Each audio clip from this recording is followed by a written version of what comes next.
மிகப்பெரிய ஜென் கேள்வி ஒன்று உண்டு. உம்மான் அப்படிங்கிற ஒரு பெரிய குருவை பார்த்து துறவி ஒருத்தர் கேட்டாராம், இலைகள் எல்லாம் கீழே விழுந்து மரங்கள் மொட்டையாக இருக்கும் பொழுது என்ன நடக்கும்? இதுதான் கேள்வி. இதுக்கு உம்மான் சொன்ன பதில் பொன்னான காற்று, தி கோல்டன் விண்டு அப்படின்னாராம்.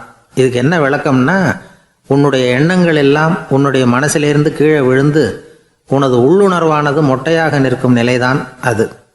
உனது வேர்களின் அருகில் காற்று வீசுகிறது. எல்லா எண்ணங்களும் உன்னிலிருந்து வெகு தூரத்துக்கு புரண்டு கொண்டே சென்று விடுகிறது. நீ அவற்றை கடந்து விட்டால் நீ அவைகளுக்கெல்லாம் மேலெழுந்து கீழே பார்ப்பவனைப் போல நிற்க ஆரம்பித்து விடுவாய். அதுதான் தியானம் என்பது அப்படின்னு சொல்கிறாங்க. தியானம்ங்கிறது எண்ணத்துக்கு எதிரானதில்லை. தியானம்ங்கிறது எண்ணங்களை கடந்து செல்வது தான்.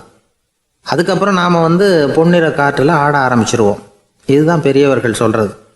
என்கிட்ட ஒருத்தர் தோட்டம் அமைக்கணும்னு யோசனை கேட்டு வந்தார். எல்லாம் சொல்லி கொடுத்தேன். செடிகள்லாம் செழிப்பாக வளரணும்னா வேர் காயாமல் பார்த்துக்குங்க, தினமும் தண்ணி விடுங்க அப்படின்னு சொல்லி அனுப்பி வச்சேன்.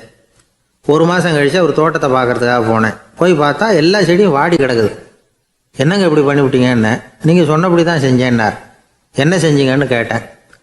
வேர் காயாமல் பார்த்துக்க சொன்னீங்க, தினமும் ஒரு தடவை எல்லா செடியையும் ஒவ்வொன்றா பிடுங்கி பார்த்து வேர் காயாமல் இருக்கா அப்படின்னு பார்த்துட்டு அதுக்கப்புறம் தண்ணி பாய்ச்சினேன், அவ்வளவுதான் அப்படின்னார்.